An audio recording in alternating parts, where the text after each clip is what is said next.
आज इस वीडियो में हम बात करेंगे डिफरेंट टाइप्स ऑफ पोजीशंस के बारे में जो ऑपरेशन थिएटर के अंदर यूज की जाती हैं। पहली जो हमारी पोजीशन है उसका नाम है सुपाइन पोजीशन। की सुपाइन पोजीशन हम ऑपरेशन थिएटर में किस लिए यूज करते हैं। क्वेश्चन है, right about different surgical position. Different surgical position में जो हमारी पहली पोजीशन है उसका नाम है supine position. The patient lies flat on his back with the thighs and leg extend straight, rest on the table. यानी कि आपके ऑपरेशन थिएटर की टेबल पर पेशेंट इस पर कमर के बल सीधा लेटा रहता है, जैसा कि आपने डायग्राम में देखा है। Both the arms are kept by the sides, यानी कि उसकी जो दोनों बाजू हैं वो साइड्स में होती हैं और स्ट्रैप से बंधी हुई होती हैं। नाइसली सिक्योर्ड, यानी कि उनको बांध के रखना पड़ता है। और कभी भी आपको उसकी बाजुओं को हाइपर एक्सटेंड नहीं करना होता पेशेंट की। अगर आप हाइपर एक्सटेंड करेंगे तो उनको पेन होगा, इसलिए उसकी बाजुओं को आराम से सिक्योर करके रखना है ताकि उसको दर्द ना हो। इंडिकेशन कहाँ कहाँ पे यूज करते हैं? Laparotomy and similar procedure, face and eye surgery procedures, anterior chest procedures and lower extremities procedures. इन जगहों पर सुपाइन पोजीशन को, इन प्रोसीजर्स के लिए सुपाइन पोजीशन को यूज किया जाता है। तो डिफरेंट डिफरेंट टाइप्स के प्रोसीजर्स आप सुपाइन पोजीशन में कर सकते हैं। पेशेंट की पोजीशन स्ट्रेट रहती है। जो आपकी नेक्स्ट पोजीशन है उसका नाम है ट्रेंडल वर्क पोजीशन। आप जो ये डायग्राम में देख रहे हैं ये आपकी ट्रेंडल वर्क पोजीशन है। ये कई प्रकार से बनाई जाती है। सेकंड डायग्राम में आप देखिए, ये भी आपकी ट्रेंडल वर्क पोजीशन है। एक आपकी रिवर्स ट्रेंडल वर्क पोजीशन होती है, वो भी मैं आपको दिखाऊंगा डायग्राम में। ये आपकी रिवर्स टेंडर वर्क पोजीशन, इसमें हेड आपका नीचे की तरफ है। और ये अपर टेंडर वर्क पोजीशन में जिसे में आपका हेड जो है ऊपर की तरफ होता है। अब टेंडर वर्क पोजीशन होती क्या है? Tender work position, it is the variation of supine position in which the head is kept down. यानी कि सुपाइन पोजीशन की तरह ही होती है, बट लेकिन इसमें सर्जिकल प्रोसीजर की रिक्वायरमेंट के हिसाब से हेड को अप या डाउन, लेग को अप या डाउन कर लिया जाता है, और ताकि आपके प्रोसीजर्स को कंप्लीट किया जा सके। The trunk and buttocks are kept higher with the knees and bent and position at the lower break in the operation table. यानी कि आप ऑपरेशन टेबल को तोड़कर इसमें बटक्स और उनकी पोजीशन को डिफरेंट साइज पर कर सकते हो। The entire table is lower down by at 45 degree angle and the cephalic vein. Head position को सही रखते हुए आप 45 डिग्री तक इसको टेबल को तोड़ सकते हैं। The foot part is lowered as per needed. आप अपने पैरों वाले हिस्से को डाउन भी करके रख सकते हैं, अप भी कर कर रख सकते हैं, जैसे कि आप जिस प्रोसीजर्स में आप इस पोजीशन को बना रहे हैं और जो भी पोजीशन आपको प्रोसीजर के हिसाब से चाहिए। तो Trendelenburg position different different types की होती है। जैसा कि आपने डायग्राम में देखा है ट्रेंडल वर्क पोजीशन को, तो आपको भी ऑपरेशन थिएटर के अंदर डिफरेंट डिफरेंट प्रोसीजर के लिए ट्रेंडल वर्क पोजीशन बनानी पड़ेगी। जब आप ओटी टेबल को चलाएंगे तो आप समझ जाएंगे। ये लोअर ऑब्डोमिनल प्रोसीजर्स में यूज की जाती है, पेल्विक प्रोसीजर में यूज की जाती है। This position use to treat the shock. ये शॉक के पेशेंट को ट्रीट करने में, यानी कि उसका बीपी अगर लो हो जाता है तो आप उसके हेड अप कर दी, हेड को डाउन और लेग अप कर दीजिए, वहाँ पे भी आप इसका ट्रीटमेंट करेंगे। Reduce venous stasis. Venous stasis क्या होता है? Your veins can not send the blood from your legs back to your heart. ठीक है। Improved cardiac return. जब आप इसके लेग अप कर दोगे तो हार्ट की तरफ ब्लड ज़्यादा मात्रा में आएगा। Improve cerebral perfusion. Cerebral perfusion का मतलब क्या है? इसमें इंट्राक्रैनियल प्रेशर को कम करेगा, ये आपके ब्लड प्रेशर को सपोर्ट करेगा, वेसो कंस्ट्रिक्शन करेगा आपके वेन्स में। तो ये आपके लिए टेबल, ये आपके लिए पोजीशन काफ़ी महत्वपूर्ण होती है। नेक्स्ट पोजीशन है आपकी लिथियोटमी पोजीशन। जो आपकी लिथियोटमी पोजीशन है ये आप डिफरेंट डिफरेंट प्रोसीजर्स के लिए यूज करते हैं। जैसे कि अब आप ये डायग्राम में देख रहे हैं, ये भी आपकी लिथियोटमी पोजीशन है। और आपको कलर डायग्राम में भी दिखाता हूँ कि लिथियोटमी पोजीशन क्या है। ये आपका सेकंड डायग्राम है, देखिए ये भी आपकी लिथियोटमी पोजीशन। इसके अंदर जो जहाँ पे आपके पैर रखे हुए हैं ये लिथियोटमी पोल्स हैं, जहाँ पे आपका ये नी का स्पेस रखा हुआ है। यानी कि जो आपका ये पोपोलाइटल फोसा है, इसके नीचे आपको हमेशा पैडिंग रखनी है लिथोटमी पोल के ऊपर। नहीं तो जहाँ पे ये आपके नीज के नीचे टच हो रहे हैं थाई के आसपास, ये ब्लैक ब्लैक लिथोटमी पोल्स, वहाँ पे आपकी नर्व या वेन्स की इंजरी होने के चांस होते हैं। तो इसलिए आप हमेशा अपने पॉइंट्स के ऊपर वहाँ पर कॉटन की पैडिंग जरूर करके रखें, ताकि आपका कोई भी पॉइंट प्रेस हो प्रेस ना हो ताकि आपके पेशेंट को कोई इंजरी ना हो। And lithotomy position, in this position, the position lies on his back supine with knees and hip flexed. The buttocks of the patient are pulled down to rest along the foot brake on the table. Two metal strips are fixed. The legs are brought on inner sides of the straps and stabilized with strap. The foot end of the table is lowered down completely. यानी कि कहने का मतलब क्या है कि आपका जो पेशेंट है वो कमर के बल से सुपाइन रहेगा और थाई और नीज के यहाँ से आपके पेशेंट्स के पैरों को उठा के लिथोटमी पोल्स के ऊपर रख दिया जाएगा और और आपके नीज को स्ट्रैप्स के साथ में बांध दिया जाएगा और उनके नीचे कॉटन की पैडिंग कर दी जाएगी। और जिस भी प्रोसीजर के लिए आपको पोजीशन बनानी है आप वो पोजीशन बनाएंगे, लेकिन कॉटन की पैडिंग जरूर करके रखनी है। विदाउट कॉटन की पैडिंग अगर आप करके रखोगे तो आपके पेशेंट्स के जो प्रेशर पॉइंट है वो दब सकते हैं और जिनकी वजह से आपके पेशेंट्स को नर्व इंजरी हो सकती है। तो लिथोटमी बनाते वक्त आपको इसी चीज़ का ध्यान रखना है। एक आपके हाथों का ध्यान रखना है कि आपको हाथों को हाइपर एक्सटेंड नहीं करना है। और जब आप सर्जरी कर रहे होते हो टीएलएच वगैरह तो आप हेड डाउन कर देते हो। उस पेशेंट में भी आपको अपने पेशेंट्स के बॉडी पार्ट्स की सेफ्टी रखनी होती है कि कोई पार्ट ज़्यादा प्रेस तो नहीं हो रहा है। तो इसलिए जब भी आप लिथोटमी पोजीशन पेशेंट्स की बनाते हैं, पेशेंट्स के नीचे प्रेशर पॉइंट्स में पैडिंग करें, उसके बॉडी पार्ट्स को देख के रखें और कहीं कि आपके पेशेंट का जो बॉडी पार्ट है वो टेबल के साथ टच तो नहीं हो रहा है कि जब आप कॉटरी चलाएंगे तो कहीं वो पार्ट उसका बर्न ना हो जाए। ऐसी बहुत सारी चीज़ें हैं, छोटी-छोटी बातें जिनको आपको पेशेंट की पोजीशन बनाते वक्त याद रखना होता है ताकि आपका पेशेंट सेफ रहे, आपके पेशेंट को कोई प्रॉब्लम ना हो। और जो ये लिथोटमी पोजीशंस है आप किन-किन प्रोसीजर्स के लिए यूज़ करते हैं और कौन-कौन से प्रोसीजर आप इनके अंदर करा सकते हैं। तो यानी कि जितने भी आपके एनल प्रोसीजर्स हैं आप वो करा सकते हैं और आपके जितने भी वेजाइनल प्रोसीजर्स हैं वो करा सकते हैं। यूरोलॉजी के जो टीआरपी वगैरह हैं या आप यूरिनरी ब्लैडर की जो स्टोन्स हैं, ऐसे प्रोसीजर्स हैं उनको आप कंप्लीट कर सकते हैं। नेक्स्ट पोजीशन आपकी सिटिंग पोजीशन। दिस पोजीशन में be defined as modified Fowler's position with upright torso. The patient sits upright with the head stabilized by a support. Shoulders and arms are supported with the straps. The procedure points are protected. The feet rest on the foot board. देखिए ये कि जो भी ये कहना चाह रहा है ये चीज़ें आप यहाँ पे समझेंगे डायग्राम में। देखिए पेशेंट इस पोजीशन में रहेगा, सिटिंग पोजीशन में, हेड फिक्स, उसके पैर बिल्कुल आरामदायक कंडीशन में, उसके हाथ स्टेबलाइज, शोल्डर्स के नीचे कॉटन पैडिंग या पिलो वगैरह। सेकंड डायग्राम देखिए साथ में इसके में, ये देखिए कॉटन की पैडिंग्स लगी हुई हैं, पैर बिल्कुल रेस्ट है, डीवीडी कफ बंधे हुए हैं ताकि उसके पेशेंट के पैरों को ऐसे प्रेशर पे दबा के रखा जा सके ताकि उसमें ब्लड का फ्लो कंटिन्यू बना रहे। उसको डीवीडी पंप बोला जाता है, डीप वेन थ्रोम्बोसिस आपके पेशेंट को ना हो। ये देखिए हेड को फिक्स करिए। ये सब आपकी जो है सिटिंग पोजीशंस हैं जो आपके डिफरेंट डिफरेंट प्रोसीजर्स में यूज होती हैं। इस पोजीशन को बनाते वक्त आपको कुछ स्पेसिफिक सामान की रिक्वायरमेंट होती है। इसमें पहला है two laryngoscope with good light, flexible endotracheal tube with cuff, stylet of appropriate size, fourth is oropharyngeal airway, fifth is Magill forceps, six is throat pack, seven is CVP lines, eighth is good quality dynaplast for securing the endotracheal tubes, 9 is ECG monitor leads and electrodes, 10 is ventilator and 11 is two good working condition suctions। देखिए इन चीज़ों की requirement तो हर procedure से पहले होती है but लेकिन sitting positions में आपको इन चीज़ों को पहले से ही प्रिपेयर करके रखना होता है। ये डिफ़िकल्ट पोजीशन होती है बनाने में, तो तब आप पोजीशन बनाओ तो आपको इन चीज़ों के लिए ना भागना पड़े। बट लेकिन ये ऐसी रिक्वायरमेंट चीज़ें हैं जो आपकी इंट्यूबेशन ट्रॉली के ऊपर हमेशा ही रखी हुई होनी चाहिए ताकि आप किसी भी इमरजेंसी कंडीशंस का अगर सामना करते हो तो आपको वहाँ पर चीज़ों को नॉर्मल करना आना चाहिए।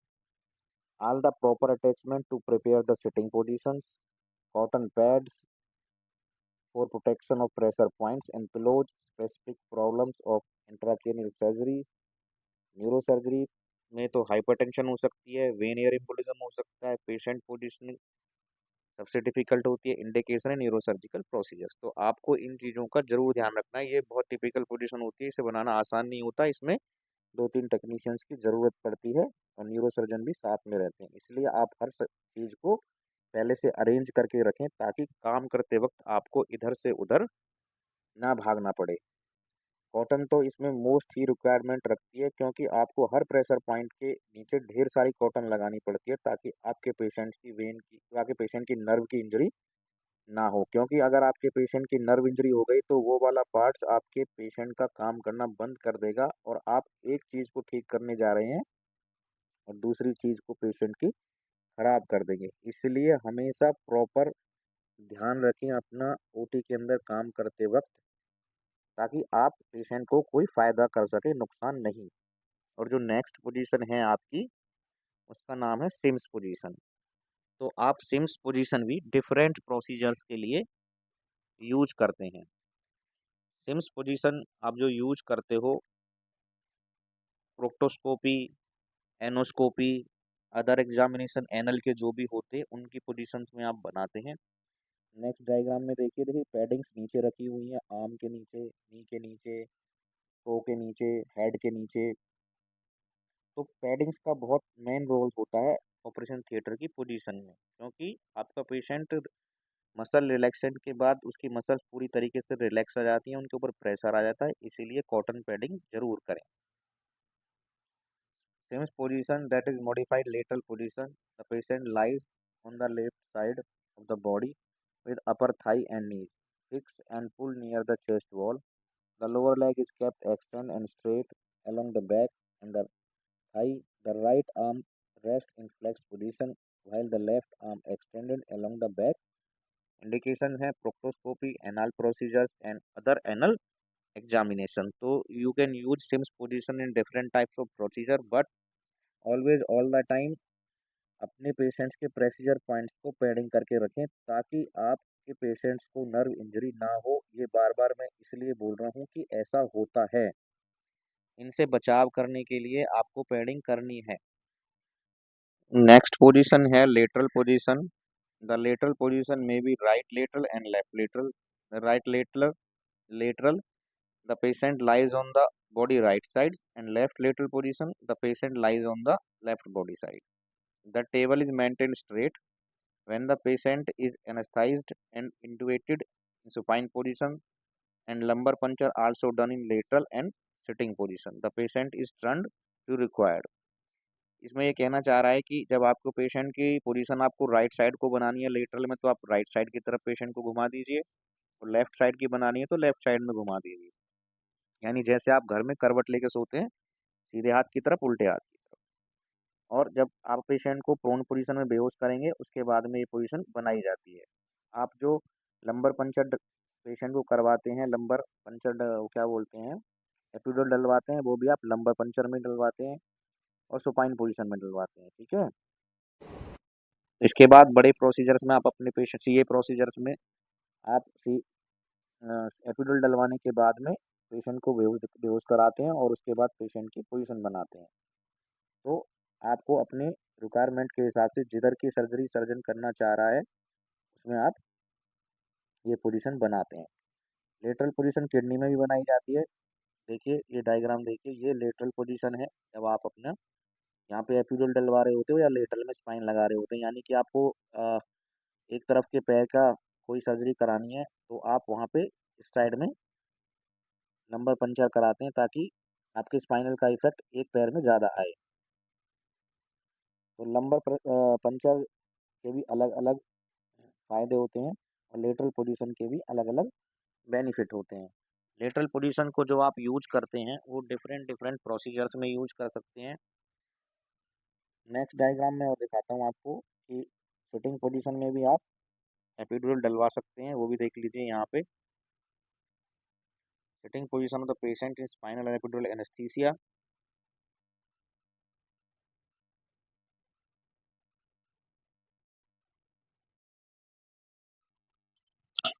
लेटरल पोजीशन में आपको बहुत सारे रिस्क होते हैं, जैसे कि इंजरी होने के, शोल्डर जॉइंट्स पे प्रेशर पड़ने का, लिगामेंट्स पे प्रेशर पड़ने का, इसलिए इनके नीचे पैडिंग करके रखें ताकि आपके पेशेंट की नर्व इंजरी ना हो। जितने भी प्रेशर पॉइंट्स हैं, सारे प्रेशर पॉइंट्स को कॉटन ज़रूर रखना है, ताकि आप अपने पेशेंट्स को नर्व कंप्रेशन ना दें। ताकि नर्व कंप्रेशन होने से होता क्या है कि आपके पेशेंट्स का वो वाला जो पार्ट होता है, वो काम करना बंद कर देता है, वहाँ पर ब्लड सर्कुलेशन नहीं पहुँचता, इसलिए नर्व कंप्रेशन ना होने दें अपने पेशेंट को। नेक्स्ट जो है, इस पोजीशन का यूज़ कहाँ-कहाँ आप करते हैं? किडनी ऑपरेशंस में, रेट्रोपेरिटोनियल ऑपरेशंस में और चेस्ट प्रोसीजर्स में इसे यूज़ किया जाता है। नेक्स्ट जो आपकी पोजीशन है, उसका नाम है नी चेस्ट पोजीशन। ये डायग्राम आप देख रहे हैं, ये नी चेस्ट पोजीशन का है। इसको भी आप डिफरेंट प्रोसीजर्स में यूज़ करते हो, नी चेस्ट प्रोसीजर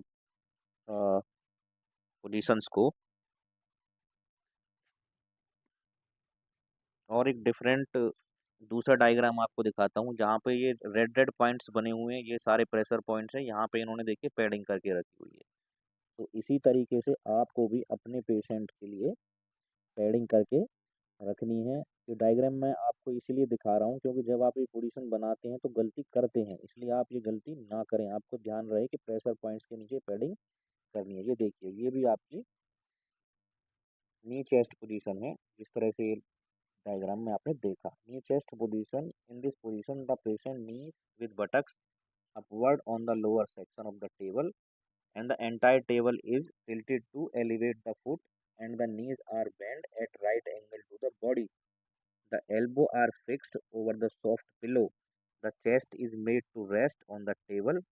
इंडिकेशंस है इसके प्रोक्टोस्कोपी एंड सिग्माइडोस्कोपी। जब आप ये पोजीशन बनाते हैं, तो इस पोजीशन को बनाने के बाद जब आपके बटक्स ऊपर की तरफ होते हैं और आपके नीज नीचे की तरफ होते हैं, तो आपको हर प्रेशर पॉइंट्स पे कॉटन ज़रूर रखनी है, क्योंकि ये बार-बार बोलता है कि जहाँ पे इसने बोला है कि ओवर द सॉफ्ट पिलो, तो मतलब कि आपको वहाँ पे कॉटन या पिलो रखनी है, ताकि आपके पेशेंट्स के जो कंप्रेशन पॉइंट्स हैं वो प्रेस ना हो और आपके पेशेंट्स को फर्दर कोई इंजरी ना हो। अब जो आप ये नेक्स्ट पोजीशन देखने जा रहे हैं, ये है prone position. Prone position supine position का ही एक दूसरा रूप है, जिसमें अपना स्पाइन पोजीशन में आपका पेशेंट सीधा लेटा रहता है, प्रोन पोजीशन में आपका पेशेंट उल्टा। तो प्रोन पोजीशन में आप कौन-कौन सी सर्जरी कराते हैं? स्पाइन की सर्जरी। देखिए, ये प्रोन पोजीशन है, सर्वाइकल स्पाइन सर्जरी थी, ये भी प्रोन पोजीशन है। ये देखिए, ये डायग्राम आप देख रहे हैं, ये भी आपका प्रोन पोजीशन है इस इमेज में। तो प्रोन पोजीशन में बेसिकली आप लोग करते क्या हैं? The prone position, in this position the patient lies on the abdomen and chest. Patient उल्टा लेटा रहता है। The neck is kept in the position. आप रोजाना रात को प्रोन पोजीशन में ही लौटते हैं। As required by the procedure, the hand and arms are kept by the side. The patient is put in prone position after integrate with the permission of the anaesthesiologist. Indications क्या-क्या हैं prone position के? Procedure with dorsal posterior approach, operation of the spine, operation of the head surgery, operation of the back of the abdominal. इस प्रकार के बहुत सारे procedures हैं जिनको आप फॉलो करते हैं। प्रोन पोजीशन में आपको पेशेंट को उल्टा उल्टा लेटाना है और जो प्रेशर पॉइंट है उनके नीचे पैडिंग करनी है। मैं आपको ये बात बार बार बोलूंगा, क्योंकि प्रेशर पॉइंट्स के नीचे अगर आप पैडिंग नहीं करोगे तो आप नर्व इंजरी कर दोगे। आप पोजीशन बनाना इजीली सीख जाओगे ओटी में काम करते वक्त, बट लेकिन कॉम्प्लिकेशंस कम करना सबसे बड़ी बात होती है। काम के साथ कॉम्प्लिकेशंस नहीं होनी चाहिए। तो इसलिए मैं आपको बार-बार रिकमेंडेड करूँगा कि आप अपने पेशेंट्स के प्रेशर पॉइंट्स के नीचे हमेशा पैडिंग रखें। ये कुछ कॉमन, ये स्पाइन्स देखिए, सर्वाइकल स्पाइन सर्जरी इमेज है, जिसके पीछे आपका पेशेंट प्रोन लेटा हुआ है, उसके शोल्डर के नीचे हमने बूस्टर्स रखे हुए हैं। पैड डायनाप्लास्टिक या ड्यूरापोर से देखिए बांध के रखा हुआ है, ल्यूकोप्लास्ट है ये। और उसके हेड को देखिए, हेड क्लिप से प्रॉपर तरीके से हेड क्लिप पे रखा हुआ है सर को। देखिए, पोजीशन बनाना कोई बड़ी बात नहीं है, पोजीशंस में होने वाली कॉम्प्लिकेशंस को रिड्यूस करके रखना सबसे बड़ी बात है। इसीलिए आपको स्टेप्स को ध्यान से पढ़ना और समझना है और फिर अप्लाई करना है, ताकि आपके पेशेंट्स को कोई भी कॉम्प्लिकेशन ना हो। इस पोजीशन में अगर ट्यूब निकल जाएगी तो क्या होगा? देखिए कितनी बड़ी कॉम्प्लिकेशन हो सकती है। इसलिए ट्यूब को भी सिक्योर करके रखना है, उसे भी फिक्स करके रखना होता है। आपकी जो नेक्स्ट पोजीशन है वो किडनी पोजीशन है। किडनी पोजीशंस को आप जो यूज़ करते हैं, सबको पता है कि बहुत सारे किडनी प्रोसीजर्स के लिए किडनी पोजीशन को यूज़ किया जाता है। ये लेटरल पोजीशन का ही एक एडवांस रूप है, यानी कि लेटरल पोजीशन को ही चेंज कर दिया गया है। क्या करते हैं कि इसके बीच में जो किडनी ब्रिज होता है आपका टेबल का, उसको उठा देते हैं और पेशेंट को इस तरह से बांध के रखते हैं ताकि वो गिरे ना। और प्रेशर पॉइंट्स के नीचे कॉटन पैडिंग हमेशा दिखाइए। शोल्डर के नीचे कॉटन, हेड के नीचे पिलो, प्रेशर पॉइंट के नीचे, हर पॉइंट्स के नीचे पैडिंग। और उसके हाथ को लिथियोटमी पोल के ऊपर रखा हुआ है। राइट साइड की करना है तो राइट साइड में, लेफ्ट साइड की किडनी निकालनी है तो लेफ्ट साइड में। ये आप डिफरेंट डिफरेंट इमेजेस देख रहे हैं। किडनी जहाँ किडनी ट्रांसप्लांट करने के लिए भी आप किडनी पोजीशन का यूज़ करते हो, और किडनी को, खराब किडनी को निकालने के लिए भी यही पोजीशन बनाते हो। देखिए इस तरह से पोजीशन रखनी होती है। नीचे वाला हाथ इस तरह से, ऊपर वाला लिथियोटमी पोल पे, एक पैर आपका नीचे वाला मुड़ा हुआ और ऊपर वाला पैर स्ट्रेट, और नीचे से आपका टेबल का किडनी ब्रिज जो है ऊपर की तरफ है। आप ये लास्ट वाली इमेज में देखेंगे, मैं आपको दिखाऊंगा किडनी ब्रिज को कहाँ पे होता है टेबल के अंदर, जहाँ से आप उसे उठा सकते हैं। देखिए ये पैडिंग्स रखी हैं कॉटन की, स्ट्रेप्स करके रखा हुआ है। शोल्डर के नीचे कॉटन पैडिंग्स हैं। ये आपकी टेबल है जहाँ पे बिल्ट इन किडनी ब्रिज लिखा हुआ है। ये है किडनी ब्रिज। जब आप इसको किडनी सर्जरी करते हो तो इसको ऊपर उठाते जाते हैं ताकि आपकी किडनी ऊपर की तरफ हो जाए। Thank you.